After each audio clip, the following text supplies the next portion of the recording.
بەناوی خوای گەورە سڵاوتان لەبێت بەڕێزان دوو ڕۆژی دیکە هەڵمەتی هەڵبژاردننی پەرلەمانی عێراق دەست پێ دەکات لە ئێستاشەوە پارتە دەسەڵاتدارەکان ترسیان لە گۆڕانکاری لەم هەڵبژاردنەدا هەیە با بڕوای چاودێران شۆکاری ترسەکە دەگەڕێتەوە بۆ خراپی حکومڕانی هەردوو هێزەکە لەسەر ئاستی عێراق و هەرێمی کوردستان بە تایبەت لە ماوەی 4 ساڵی ڕابردوودا بە میوانداریێک لە بەڕێزان لە ستۆدیۆی سەرەکی فاروق محەممەد سەرۆکی بۆردی توێژینەوەی سیاسی کۆمەڵی ئیسلامی کوردستان لە هەولێریشەوە دکتۆر محەممەد کیانی ئەندامی پێشووی پەرلەمانی عێراق سەرەتا راپۆرتێک دەبین دواتر لەگەڵ میوانەکانمان درێژە بەم پرسە دوو ڕۆژی دیکە بانگەشەی هەڵبژاردننی پەرلەمانی عێراق دەست پێ دەکات و لە ئێستاشەوە هێزە دەسەڵاتدارەکان ترسی گەوریان هەیە لە گۆڕانکاری لە هەڵبژاردنەکەدا پارتی ویکێتی لە 4 ساڵی ڕابردوودا لە سەرئاستی عێراق و هەرێم خراپترین جۆری حکومڕانیان پێشکەش بە خەڵکی کوردستان کردووە بۆیە ترسی گەوریان هەیە هەڵبژاردننی ئەمجارە یەکلاکەرەوە بێت و کاریگەری لەسەر هەڵبژاردنەکانی داهاتووی کوردستانیش هەبێت هەردوو هێزەکە لە سەرئاستی کوردستان بوونە هۆکاری بڕینی موچەی خەڵکی کوردستان بە ناوی پاشەکەوت و ژیانی خەڵکی کوردستانیان کردە دۆزەخ لە کاتێکدا بە هەموو پێوەرێک داهاتی کوردستان لە موچەی فەرمانبەران زیاترە بەڵام نازانرێت داهاتەکە بۆ کوێ دەچێت جگە لەوەش پارتی دیموکراتی کوردستان لە ماوەی 4 ساڵی ڕابردوودا بەهۆی کێشەی سەرۆکاتی هەرێم پەرلەمانی کوردستانی بۆ ماوەی 2 ساڵ داخست کۆمەڵی ئیسلامی کوردستانیش وەک هێزێکی داکۆکیکار لە یاسا و دامەزراوە شەرعیەکان داخستنی پەرلەمانی وەک پڵەیەکی ڕەش بە ناوچاوانی دەسەڵاتدارانی هەرێم ناوبردوو ئامادە نەبووە بچێتە ژێرباری درێژکردنەوەی ماوەی نایاسایی سەرۆکایەتی هەرێم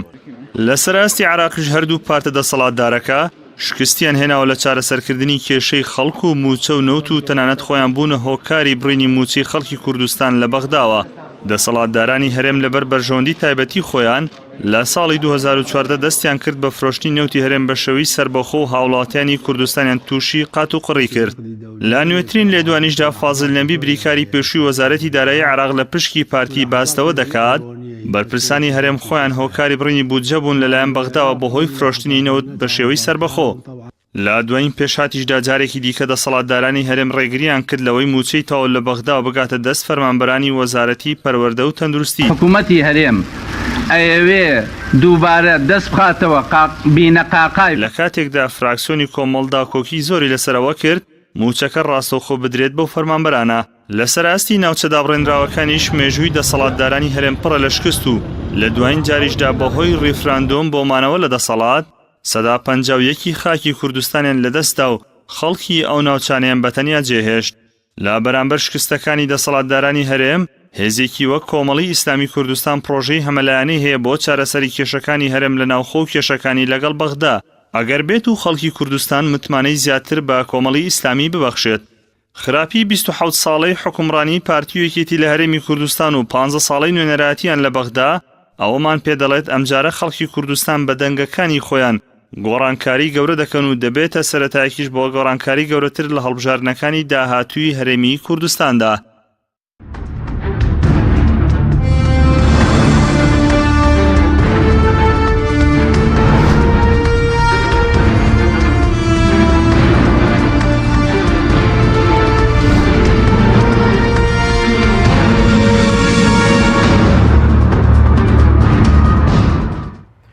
جارێکی تر سڵاوتان لەبێت بەڕێزان سوپاس بۆ میوانەکانمان مامۆستا بەخێر بەنگسەرتە لە بەڕێستانەوە دەست پێ بکەین دوو ڕۆژی دیکە هەڵمەتی هەڵبژاردن بۆ پەرلەمانی عێراق دەست پێ دەکات پێتان وایە ئەم هەڵبژاردنە وێزگەیەکە بۆ گۆڕانکاری بەڵێ بەنای خوای گەورە میهرەبان سواز بۆ جەنابتان و سڵاو بۆ میوانەکەی تتان لە هەولێر و بۆ بینەرانی کەناڵی ئاسمانی پەیام دیارە بێگومان هەڵبژاردن خۆی بۆ خۆی پرۆسێکی گرنگ و چارەنووسسازە و سەرەتای گۆڕینی نەخشەی سیاسی و گۆڕانکاریە لە هەموو گەل و کۆمەڵگە وڵاتێکدا بێگومان لە هەرێمی کوردستان و لە عێراقیشە ئەگەر سیرکەین لە هەڵبژاردنەکانی ڕابردوو تا ئێستا هەمیشە لە هەڵبژاردنەکانە زۆر لە گۆڕانکاری بە دوای خۆیدا هێناوە و زۆرێک لە خەڵکان توانیوانە بچنە سەر سنوورەکانی دەنگدان بەخواسی خۆیان تا ڕادەیەکی باش ئەوانی کە بەنێنەی ڕاستەقینی خۆیان نەزان دەنگیان پێ بدەن و بۆی کە نوێنەرایەتی ئەمان بکەن لەو مؤسسە شەرعانەی کە هەیە چ لە هەرێم چ لە بەغدا و ئەبێوان لە بیربێ کە هەڵبژاردن تاکە ڕێگەیەکی تەندروستە بۆ گۆڕانکاری ئاشتیانەی و تەداولی سوڵتە بە شێوەیەکی ئاشتیانە و ڕەنگە خەڵک بێ هەڵبژاردن بۆ چی گۆڕانکارێک دروست دەکات چی دروست کردووە یاخۆ بجارە چی گۆڕانکاری دروستەکە بەڵێ ئەوەی گرنگە کە خەڵک ئومێدی بە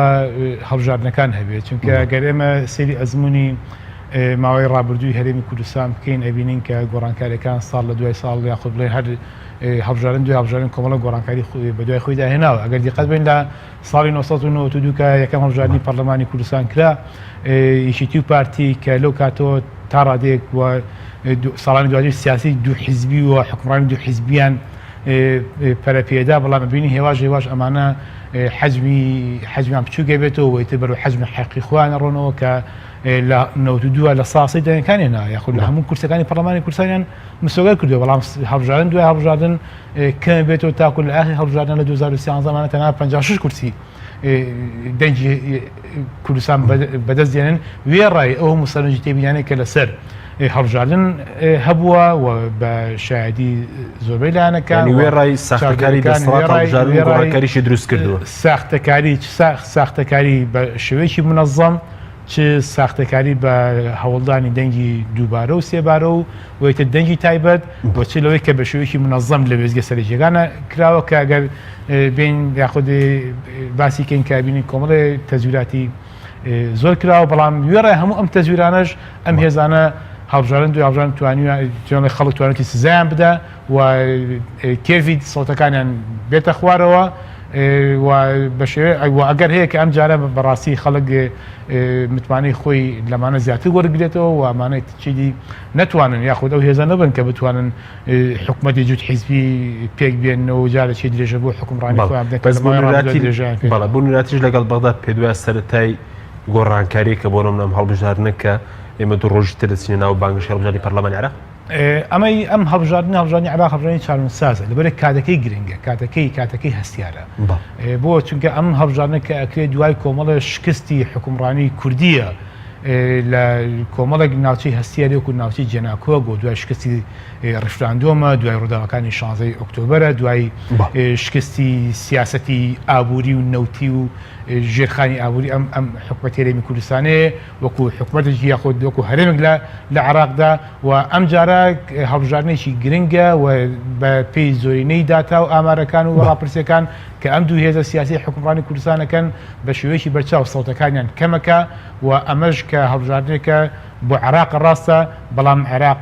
کورد سەنگی خۆی هەبوو لەو ئەنجومەنی نوێنەراتی بەغا و ئەمە هەرسەنگانی بۆ هەرێمی کوردستان لەسەر ئەکرێت و ڕنگدانی و لەسەر هەڵبژاردنەکانی هەرێمی کوردستانی ژبێت کە لە ئایندەیە خود لەم ساڵە قەرارە ئەنجام بدرێت. سپاس دەکەین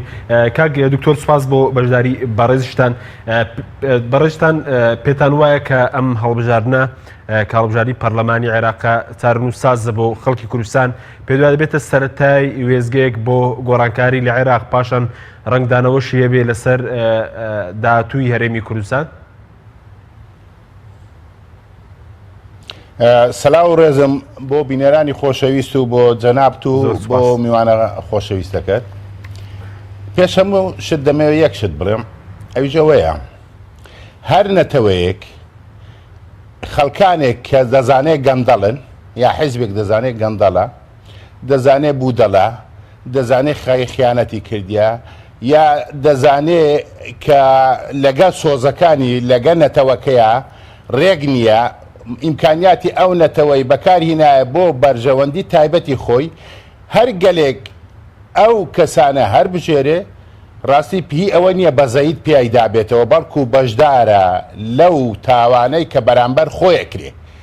کە ئەو حیزبانە و ئەو کەسانەی کە هەڵیان دەبژێرێ و لێی کردوونە ئەو خۆی بەشدە بۆیە ڕاستی هیوادارم گەلی کورد و شار ببێتەوە بەشدار نەبێت جارێکی دیکە لەو تاوانەی کە بەرامبەر بەخۆیەکرێ نەبوونی بووجە بوونی ئیستیقرار لە دەستدانی 150 و خاکی کوردستان نەبوونی ئیستیقرار لەو منتیقە لەو ناوچەیە لەبەرەوەی ئەو حیزبانەی کە لەسەر دەسەڵاتەنە تا ئێستا نانەوێ ئیستیقرار هەبێ لە ناوچە دابراوەکان ئەزانی بۆ لەبەر ئەوەی ئەوە سەمام ئەمانێکە بۆ مانەوەی خۆیان ئەو سەمام ئەمانە نانەوێت لە دەستیان بچێت لەبەر ئەوەی بۆ سۆزی نەتەوایەتی پێجوولێنن هەستی خەڵکی پێجوولێنن بەرامبەر بە خەڵکەکانی دیکە بەکاری دێنن لەگەر ئەوەشە دەستیان لەگە حکوومەتی مرکزیش تێکەڵە و لەگە دەرەوەش تێکەڵا هەتا دەرەوەش بەکاریان دێنێ بۆ بەرژەوەندی نەتەوەی دەوڵەتانی دەوروبەر ئێمە ئەو نەوع هەر بژاردنە کە ملەتێک بتوە ئەو قودرەتەی تیانە بێ چەند پرینسیپێک هەیە بۆ هەڵبژاردن ئەو پرینسیپانە نەخاتە بەرچاوی ڕاستی نابێ بەزەیت پێدا بێتەوە بۆیە ملەتی ئێمە ڕاستی نەتەوەی ئێمە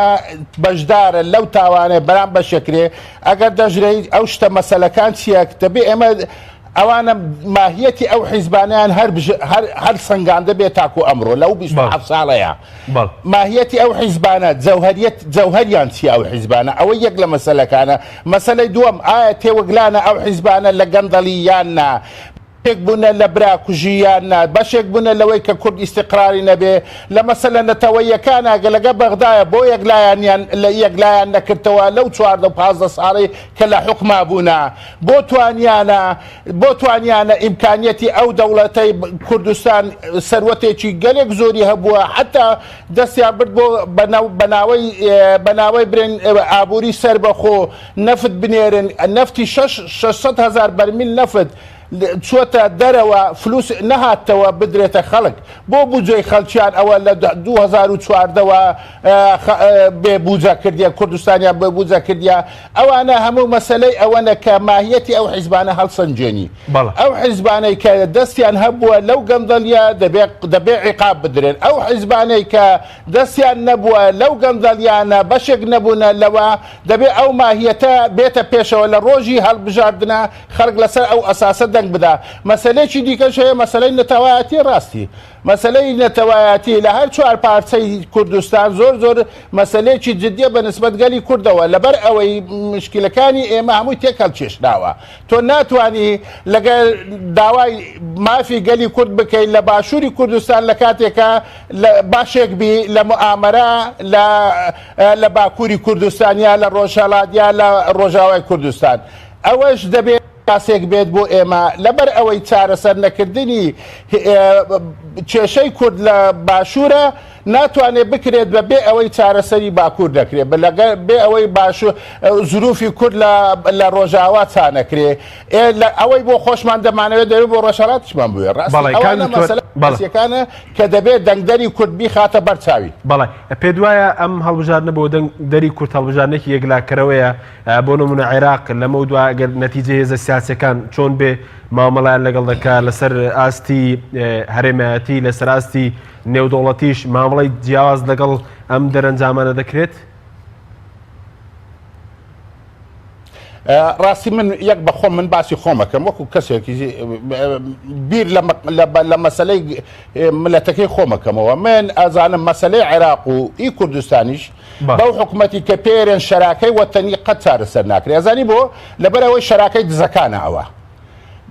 باسی یەک ریزی کورد دەکرێت یەک ریزی کورد ئەکرێتە مەسەلێک لە کوردستانە ڕێکی خەن ئەیبەن لە بەغدا ئەیفرۆشن بۆ ئەوەی چەند پۆستێکیان بەدەست بکەوێت ئەو پۆستانە کە ڕاستی بەرژەوەندی مالی و ئابووری تایبەت بە حیزب و بە شەخصی تایە ئەو فرۆشتە ئێمە دەوێت برین بەسە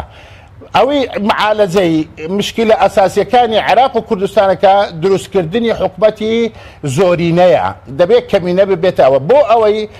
زۆری ناگە حکمی کرد کەمینە محاسبەی بکات بەو شێوە ئەتوانرێت گەندەڵی لە عێراقیشە چارەسەر بکرێت لە کوردستانیشە و ئەوە معنای ئەوە نیە کورد بێبەشە بێ کورد بێبەشدا بێت لەبەر ئەوەی ئێمە دەستورمان هەیە ئێمە دەستور ئەوەی حەکەمە لە بینی ئێمە و بەغدایە کورد من دەمێمە کورد ببێتە مواتنی دەرەجە یەک نەک مواتنی دەرەجە دوو بێ داوای هەندێک ماف بکات لە بەغدایە مافەکانیش کە ئەو پێوەرەیە بۆ سەرکردەی حیزبەکان بەکاری دێنن ئایا لە بەرژەوەندی خۆیانیاننا من دەمەوێ مافەکان ئەوە بێت کە ئێمە مواتنی دەرەجەیەچین هەمان مافمان هەبێ وەکو عەرەبێک وەکو شیعێک وەکو سونێک لە بەغدایە لە کوردستانیشا لە عێراقیشا لەو دەم ئەو دەما ئێمە ئەتوانین گەندەلی لە بەغدا چارەسەر بکەین گەندەلی لە کوردستانی چارەسەر بکەین و تەثبیتی مەبدەئی فدرالیە فعالیت دەکەین لە هەمان کاتیشا کورد دەبێت ببێتە ڕئیس وزەرا من نامەوێت کورد تەنها ببێتە ڕئیس جمهوری بە شکلی من دەمەوێت کورد ڕۆژێک ببێتە ڕئیس وزەرا کەسی کورد ببێتە ڕئیس وزەرا صاحب قەراری هەرە گەورە بێ لە عێراق حکومەتی زۆرینە و کەمیناکرێ دەبێت حیزبەکان خۆیان بگۆڕن شێوەی کارکردنیان بگۆڕن. بەڵێ سوپاس دەکەین مامۆستا کاک دکتۆر باسی لەوە کرد کە دەبێت هەڵبژارنە بێتە سزادانێک پێتان وایە هەندێک لە خەڵک بۆچوونی وایە کە ئەم هەڵبژارنە لەو ڕۆیەک لاکرەوەی کە هەڵبژارنێکە لەوێن بەرەی زوڵم لێکرا و زاڵمدا ینی ئەم دابشکاری پێتان وایە دروستە بۆ ئەم هەڵبژارنە بە خوێندنەوەی 4 ساڵی حکومڕانی بە تایبەتی هەرێم و لەگەڵ ماوەڵەکە لەگەڵ بەغداشە؟ بەڵێ بێگومان ئەگەر خەڵک شێرێمی کوردستان بێگومان کەبین ناڕەزای لەم بارودۆخی کە هاتووتە ئاراوە لە قەیرانی دارایی لە شکستی سیاسەتی حکوومەت هەرێمی کوردستان لە هەموو ڕۆکانەوە لە ئیدارەدان ئەبێ بزانێ هۆکاری ئەم شکستە چێیە کام لایەنە سیاسانن کە ئەمانە هەمیشە مجازەفەیان بە ژیانی هاوڵاتیانەوە کردووە و دەیەکانیان ساڵشیان لەسەر لە پێناو کۆمەڵێ ماف و امتیازی شخصی و حیزبی و کۆمپانیەکانیان بە کۆمەڵێک مەلەفی ئابووری و کۆمپانیەکانیان و مساوامان کردووە بۆ وەرگرتنی کۆمەڵی پۆست ئەبێ خەڵک بێگومان ئەمانە ئەناسەیە کە بێگومان ئەمانە ئەم کە لە بەرەی دەسەڵات و بەرەیەکی ستەمکار بوون و دژی خەڵک و میلەتەکەی خۆشیان بەڕاستی کە زوڵم و ستەمی گەورەیان کردووە کەواتە مادام خەڵک ناڕەزاییە بێ ئەم ناڕەزایەتیە بکاتە دەنگ و بکاتە سنووقانی دەنگدانەوە گۆڕانکاری پێبێنێتە ئاراوە و کاتە لابوودە ئەم هەڵبژارنە حساسە هەستیارە و گۆڕانکاری بە دوای خۆی داێنەیە بەڵام ئەوە دروستە بنەوە بەرەیەکی زاڵم هەبێ بەرەیەکی مەزڵومیش هەبێ ئەوە هەیە تۆ ئەمەگە سەری حەدەسەکانی 3 ساڵ 4 ساڵی ڕابردوو هەرێمی کوردستان بکەین ئەبینین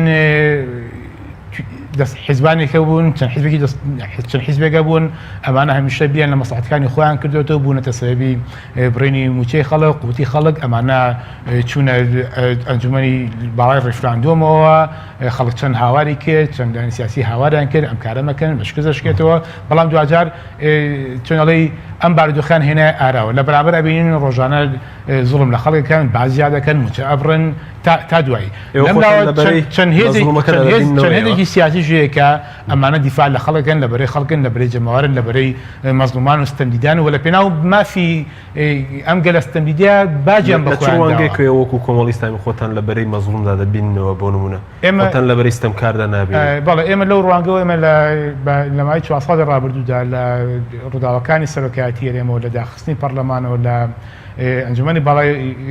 ڕێفراندۆمەوە تا دوای ئێمە لە بەرەی خەڵکا بوون نەچونێتە بەرەی دەسەڵاتەوە بۆ مانای کە ئێمە هەمیشە داپۆشیمان لە مافی خەڵکو لە هاوڵاتیان کردو وەلەو پێناوشە باجمان داوە لەو پێناو ئێمە چەندی خەڵکمان سزادراوە گیراوە و تەنانەت تاواسی کە هەوڵدراوە سیناریۆ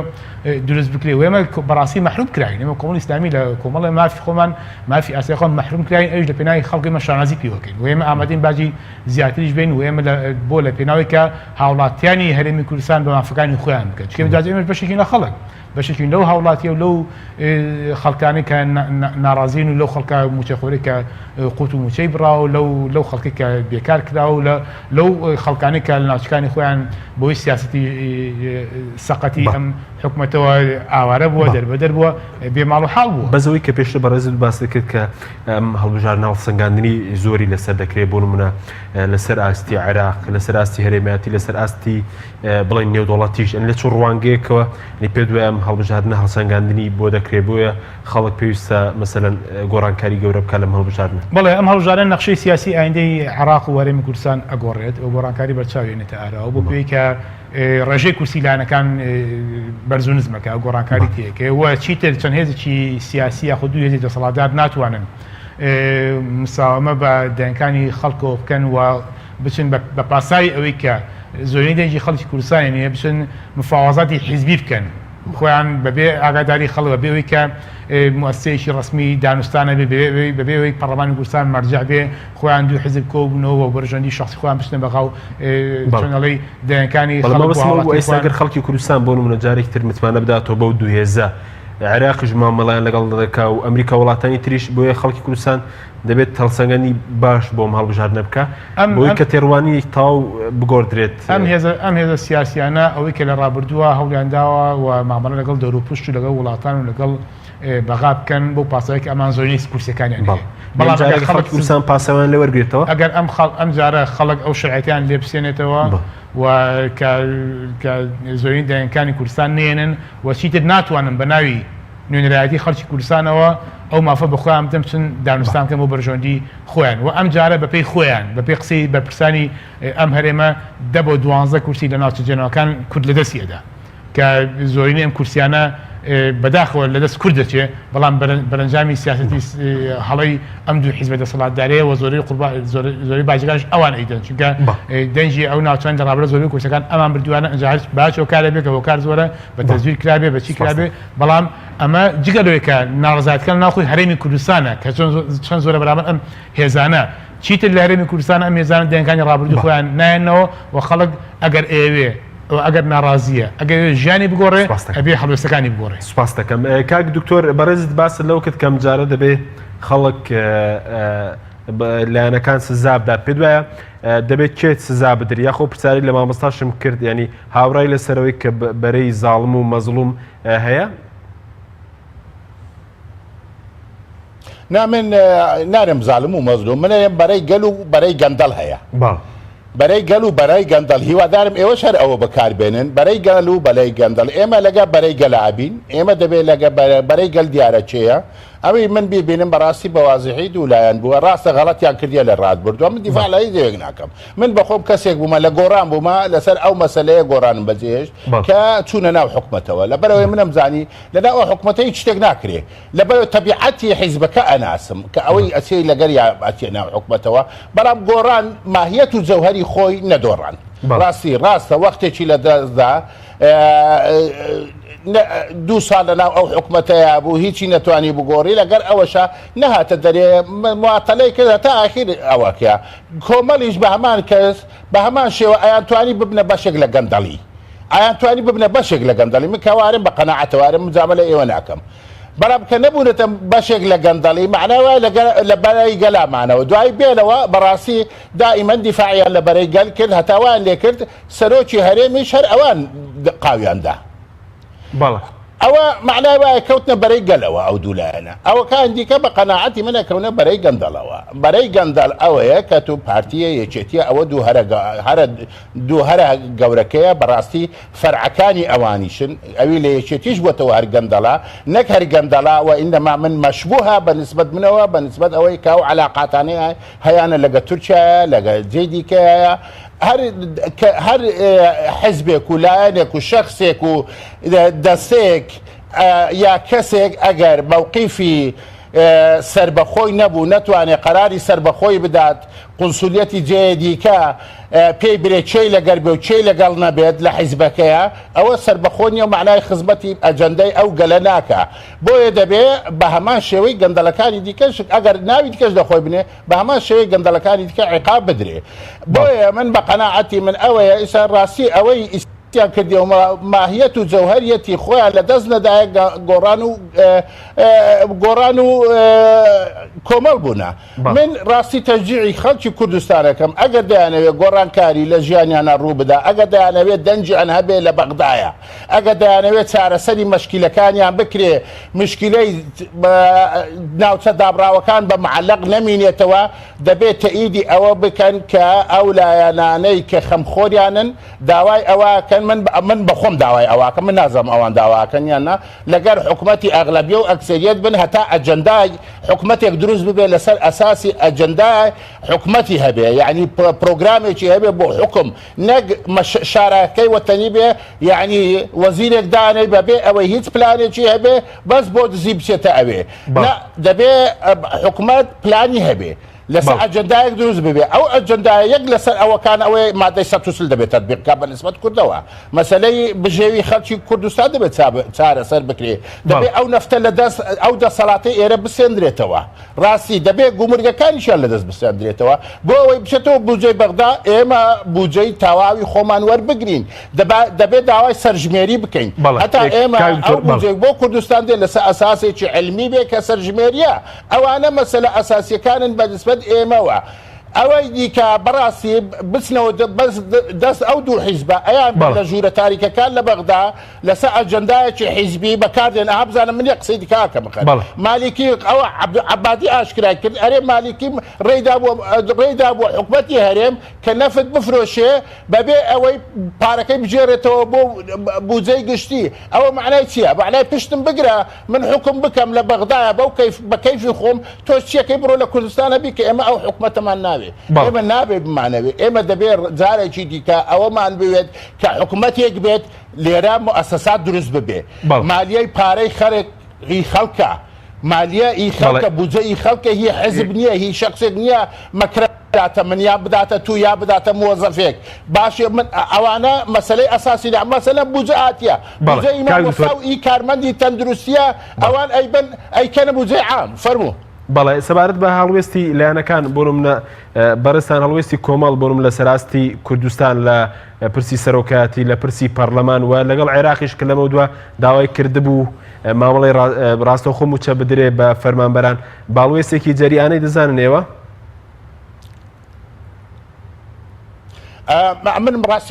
من ڕاستیت پێ برم من لە مووقفی مامۆستا عەلی زۆر دیارە ڕاستی مامۆستا عەلی توانیەتی وەکو ئینسانێکی برێن کارەکتەرێک لە ناو سیاسەتی کوردستانە ڕاستی شخصیەتێکی جوانی بۆ خۆی دروست کردیە کە بە ڕازگۆیی بە ئەوەی حەریص بۆ لەسەر بدەین مەسلحەتی گشتی ئەوە مەسەلەیەکی جدی بۆ بەنسبەت منەوە کەسێکی یا حرەکەی هەڵبسەنجێنم ئەوە دوایی ئەو هەڵوێستەی هەبوو لەسەر مەسەلەی سەرۆکایەتی هەرێم ڕاستە ئەو دەبێ ئیشارەتی پێ بدرێ من بۆ وتم هەڵەیان بووە گۆڕانی ژارەی بۆ ئێوە شەڕەتان بووە بەڵام ئەو هەڵانە کوشندە نەبووە ئازانی بۆ کوشندە نەبووە لەبەر ئەوەی جەرهاری حرەکەکەی نەگۆڕی ڕەنگە ئەوە بە قەناعەتێک چوونە ناو حکومەتەوە کە ئەوان بتوانن لە خلالی ئەوەی کە مشارەکەی حکومەت بکەن چەند دەستکەوتێک بۆ خەڵک بەدەست بێنن یا چەند گۆڕانکاریەک بکەن ئەوان نەیانزانی ڕەنگە تەبیعەتی ئەو حیزب و ئەو نیزامیان نەزانی کە ئەوە لەسەر ئەساسی هەموو یا هیچ یان هەموو قوت لەدەست خۆمە یا نابێ هیچ لەدەست بێ ئەو های کردووە ئەوەیان غەڕەت بوو ئەوی دیکەش بەرام من نەمبیستەوە کۆمەڵپەی دەوڵەمەند بوو بێ یا بەشی هەبێ لە شەریکاتە گۆڕانیشم بەڕاستی گوێ لێ نەبووە بۆیە بەڕاستی من لەوە پاش پژگیری گۆڕانەکەم وەکو ئەوەی کابراایکی ئەلمانیمە من لەو سەر ئەو ئەساسم پژگیری گۆڕانەکەم بەڵام هیوادارم ئەوی دینیە ڕاستی ئەوی بە حزبێکی دینیەکە پشگیری کۆمەڵ بکە لەبەر ئەوەی مووقفی کۆمەڵ ڕاستە مووقفێکی نەتەوەیی هەبووە مووقفێکی لێرەشە نەفقەیەکی نیشتیمانی گرنگی هەبووە لە کوردستان دەبێ ئەو دوو هێزە بێنە پێش سقیان پێ بکرێت ئەو سقەیە بکرێتە هێزێک ئەو هێزە بەکاربێنن بۆ چاکەی گشتی لە بەغداش بەڵێ سوپاس دەکەین بەڵێ بینەرانی بەڕێز ناوبڕێک و دەگەڕێنەوە وڵاتە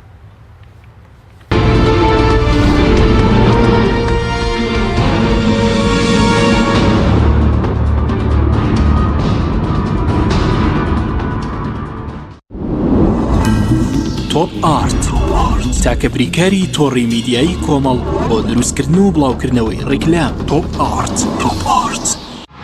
فێستیڤاڵی بەهار بەهارێک لە هەرزانی کۆمپانیای ئەتڵەس ئەسیل باوکاری ژووری بازرگانی و پیشەسازی سلێمانی فێستیڤاڵی بەهار لە ژێر دروشمی بەهارێک لە هەرزانی لە پێشەنگای سلێمانی نێودەوڵەتی لە تاسلوجە ئەنجامەدا لە فێستیڤاڵی بەهار کۆمپانیای ئەتڵەس ئەسیل گەورەترین بازاڕ بۆ بازرگانان و کۆمپانیا نیشتیمانیەکان ڕێک دەخا بە نرخێکی هەرزانتر لە بازاڕ خزمەت با وڵاتیان دەکا فێستیڤاڵی بەهار بەهارێک لە هەرزانی گروپی کۆمپانیەکانی نوێکار بۆ جوانکاری بیناسازی گروپی کۆمپانیەکانی نوێکار لە وەرزێکی نوێی کارکردنیدا هەڵدەستێت بە داشکاندنێکی بەرچاو بۆ سەرجەم مەوادی جوانکاری بیناسازی و پێداویستیەکانی هەمیشە تۆکمەی و جوانی و خێرایی لە پێشینەی کارەکانیەتی وە سەرجەم کارەکانی کۆمپانیای نوێکار زەمانی 10 ساڵی لەگەڵدایە لە سەرجەم پارێزگاکانی هەرێم کار دەکەین و گواستنەوە و بەستن بێ بەرامبەرە لە ئەزمموی کارەکانمان هەمیشە تۆکمەی و جوانیمان دڵنیاکەرەوە بۆ کڕیارانمان ناونیشان کەلار شەقامی سەرەکی لیوا بازار بەرامبەر مزگەوتی تەقوا گروپی کۆمپانیەکانی نوێکار. کۆمپانیای دنیا دیکۆر بۆ هەموو کاریکەی دیزاین و دیکۆرات. کۆمپانیەکەمان ئامادەیە بۆ کاری دیزاین و نۆژەنکردنەوە و جێبەجێکردنی ڕووکاری دەرەوە و ناوەی بینا و پرۆژەکانتان با سوودوەرگرتن لە باشترین ستافی جێبەجێکار و با سەرپەرشتی ئەندازیاری شارەزا با بەکارهێنانی مەوادی سمنتبۆرد، ئەسترۆپۆل، سەقفی مەغریبی، کاغەزی دیوار، تەختەی ئەرزی، سرێدیواڵ و چەندین دیکۆری تر. لە ئێستادا دەتوانن زەویەکانتان ڕادستی ئێمە بکەن با کەمترین کات و بە باشترین کوالیتی کارەکانتان جێبەجێ دەکەین. ناونیشان سلێمانی شەقامی مەلیک مەحموود بەرامبەر پارکی مەلیک مەحموود. کۆمپانیای دنیا دیکۆر بۆ هەموو کارێکی دیزاین و دیکۆرات.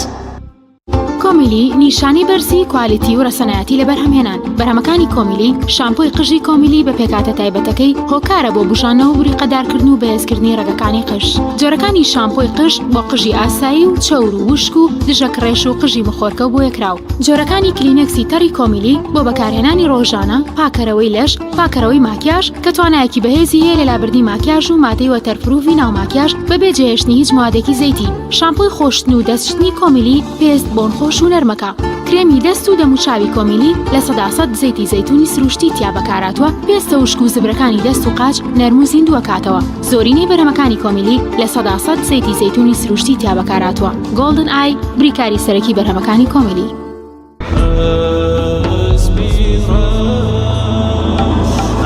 ئەزانن چیا ئەسپیڕەش سەرچاوی چێژە و ڕەونەقدار و گەش بەراکەت و خێر پێویستی ماڵە وەرن لای ئێمە بانە بن بێبەش برنج و ساوار شعری ئەو چایە باش و نیسک و نۆک ڕۆن و لۆبیایە ئەسپیڕەش تەنیا و بێوێنە و جیایە چی خواردن هەیە هەمووی مەلایە هێندە هەرزانە کەس نابێ بێبەش کوالێتی بەرز و تام و بۆنی خۆش بەرهەمە شازەکانی ئەسپیڕەش بەرهەمە شازەکانی ئەسپیڕەش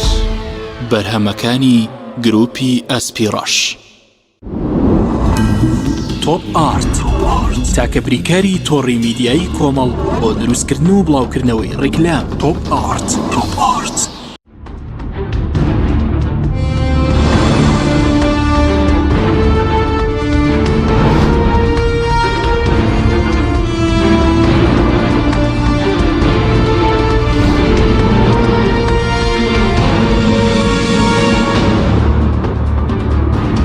جارێکی دەسڵاوتان لەبێت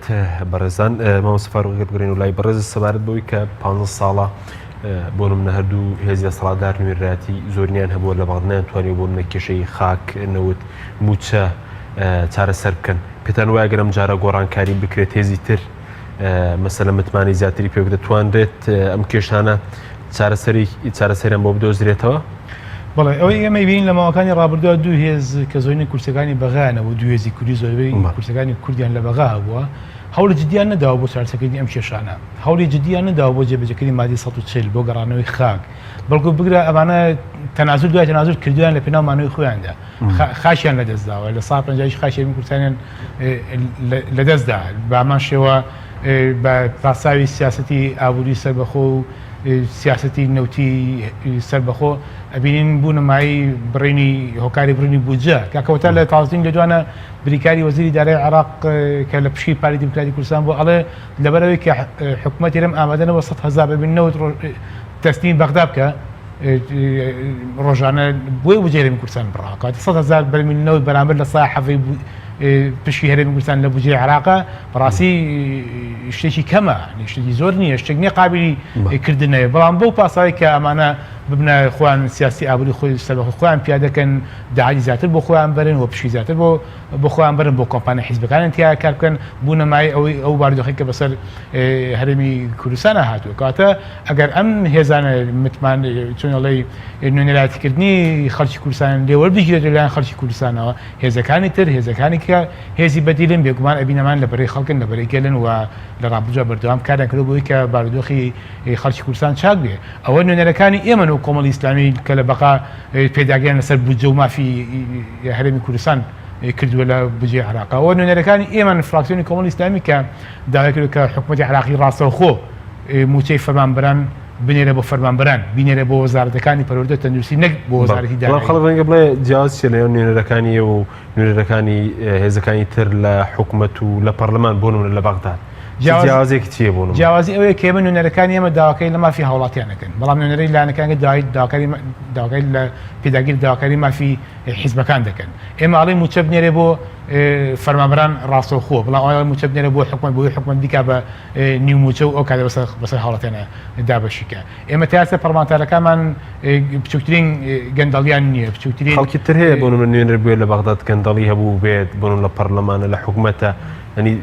بێگومان چ لە پەرلەمانتاران کە خەڵکمانەوە کە ئەستن دیار نییە داکۆچی لە مافی هاوڵاتیان و پێویست نەکردووە واروە لە حکوومەتی عێراقی نوێنەری کوردمانەی لە وەزارەتەکان لەسەر گەندەڵی متمانی لە سندراوەتەوە و کۆمەڵێک پەرلەمانتارمانەیە کە ئەوەی خەڵکی بەرژەوەندی حیزبی و شخصی بوون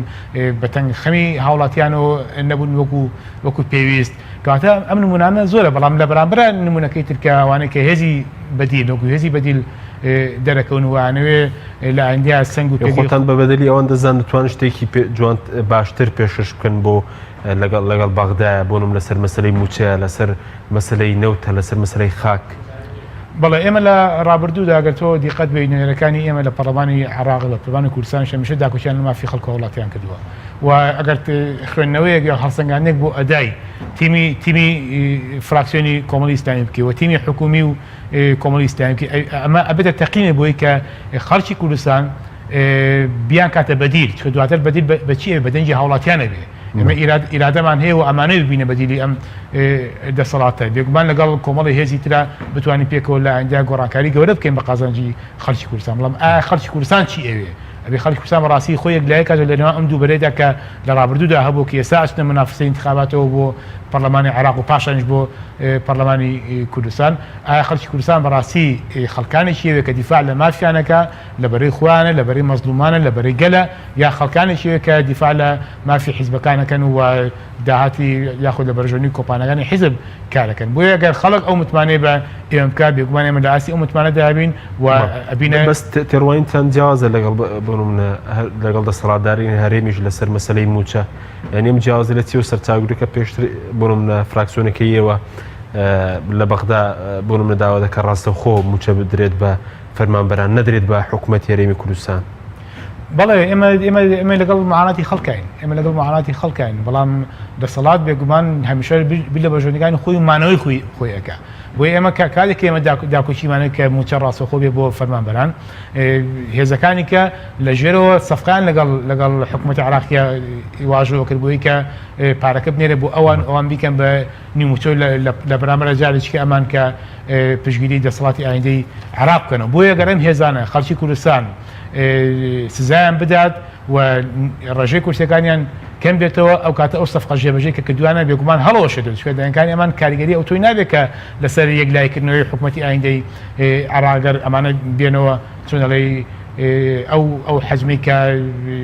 هەیەە یاخود ئەو حەجمیان نەمێنێەوە ئەو ڕێژەیە کە لە ڕابردووە کردوانە لە تەزویر و لە ئەوە ئەمجارە نتوانن بیکەن کەمەش بەمانشەوە ڕێژەکە دابەزێنێ وەجارێکی خەڵک دەنگ بۆ هێزانێک کە هێزی بەدیرن بێگومان ئەو سەفقە جێبەجێرەش نامێنێ و خەڵکی کوردستان لەو دڵەڵاوی ڕزگارە نەبێت کە ئەم سیستەمی چاکردنی موچەکە هێشتا هەر لە ساسی موچەی خەڵک بردراوە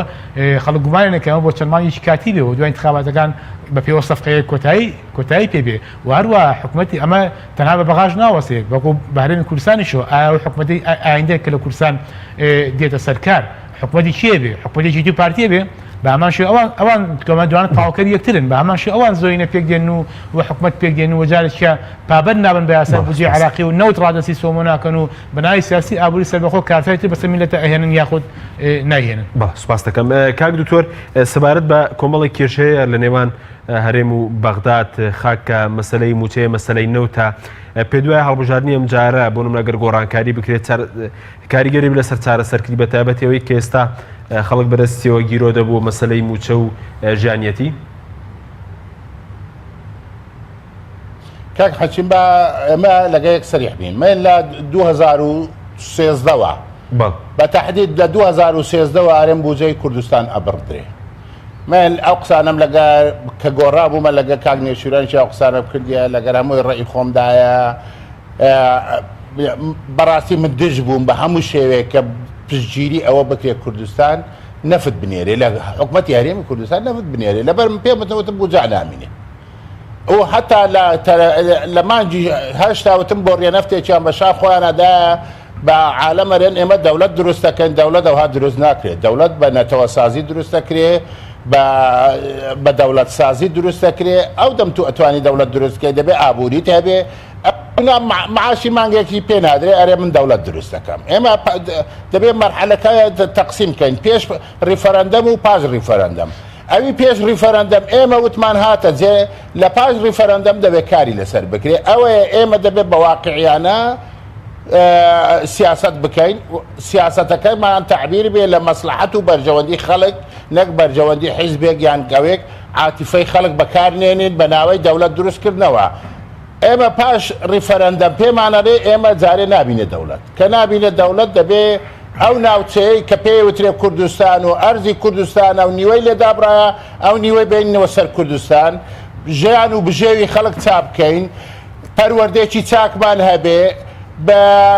ئابووریەکی چاک دروست بکەین ئەو دەم ئێمە ئیستعدادی ئەوەمان ئەبێ ببینێنەتەوە و دەبێ مؤسساتمان هەبێ ئێمە بە حکومەتێک مافیا لە مافیاش خراپتر بەڕێی ببە نابینێنەتەوە ئەوە نایەنەوێ ئیستقرار هەبێ لەو ناوچەیە ئیستقرار نەبوون معنای وایە ئەوان ئەتوانن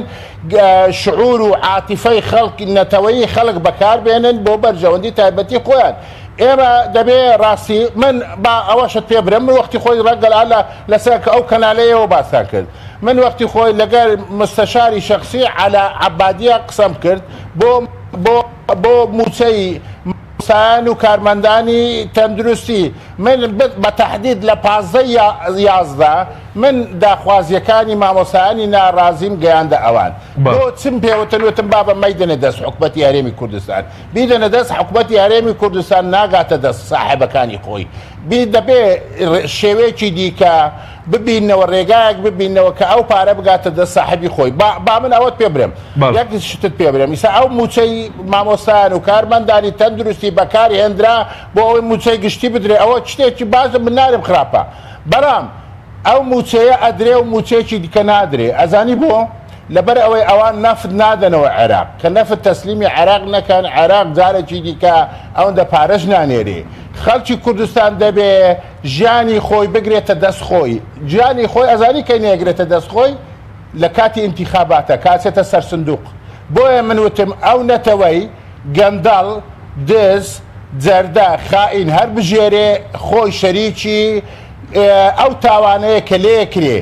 نابێ لۆمەی کەس بکەی دەبێ لۆمەی ئەو خەڵکە بکەی خەڵک لۆمەی لەسەرە کە شەریکی ئەو تاوانەیە لێکرێت بۆیە دەبێ خەڵک بتوانێت چاکە و خراپەی خۆی لێک کاتەوە هەر نەتەوێک نەیتوانێت چاکە و خراپەی خۆی لێ بکە حەقی ژیانی نییە ناژێت دەبێ ئەو ملەتەی ئێمە زندی ببێتەوە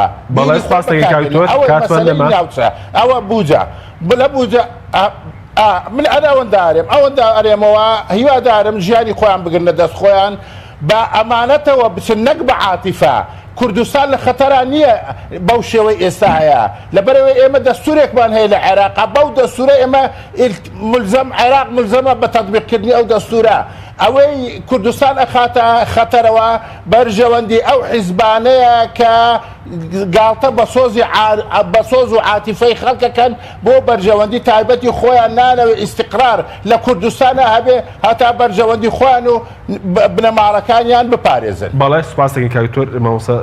زۆر بە کورتی سەبار بووی کە ئەم هەڵبژارنەی پەرلەمانی عێراق ئەگەر گۆڕانکاری خەڵکوستان گۆڕانکاری بکات بۆ هەڵبژاردننی کوردستانیش گۆڕانکاری گەورەتر بەرەوە دەبێت. بێگومان ئەم هەڵبژاردنە گرنگ و چارەنووسسازەیەکی لە هۆکارەکانی ئەوەیە بۆیە گرنگ و چارەنووسسازە چونکە قیاسی لەسەرەکەوێ بۆ انتخاباتی هەرێمی کوردستان چونکە ئەم انتخاباتی هەرێمی کوردستان کە تا یاسای دیایی نەکراوە و ئێمە ترسمانەیە ئەگەر حکوومەتی هەرێمی کوردستان دەسەڵاتداران ئەنجامی انتخاباتی عراقیان بەدڵنەوێ ئەمەی کوردستانیش جارێککە بە پاسای هەڵدەن دوای بخەن بەڵام فشارەیە کە بکرێت و فشاری نێودەوڵەتیش هەیە بۆیە ئەگەر ئەمان لەم انتخاباتە دەنگیان خەڵک سزامدا دوای چەند مانێکی کەم هەڵبژاردننی کوردستانەکرێ وەلەش بامانشەوە دەنگیان کەمەکە پەیوەندی ڕاستەخۆی هەیە واروە منەمێ خاڵشکە بڵێم سەرۆکی حکومەت لە ماوەی ڕابردووە وتی ئێمە لە بەسنووقی دەنگدانەوە بە سنووقی دەنگدان بڕێن بۆیە ئەوێ خەڵکی کوردستان جارێککە ئەو شەهەتەشان لێ بسێنێتەوە و ئەو چەکە دەستیان بسێنێتەوە کە بڵێن بە سنووقی دەنگدانەوەین لە ڕێی سنووقی دەنگدانەوە وانە بکە کە ئەمانە نەتوانن حکومەت پێ بنەوەی تر زۆر بۆ بەرەزان فاروق محەممەد سەرۆکی بۆردی توێژنەوەی سیاسی کۆمەڵی ئیسلامی و دکتۆر محەممەد کیانی ئەندامی پێش و پەرلەمانی عێراق سوپاس بۆ بینی ڕای بڕە سوپاس بۆ ئەو کارانم تا بەرنامێکی دەر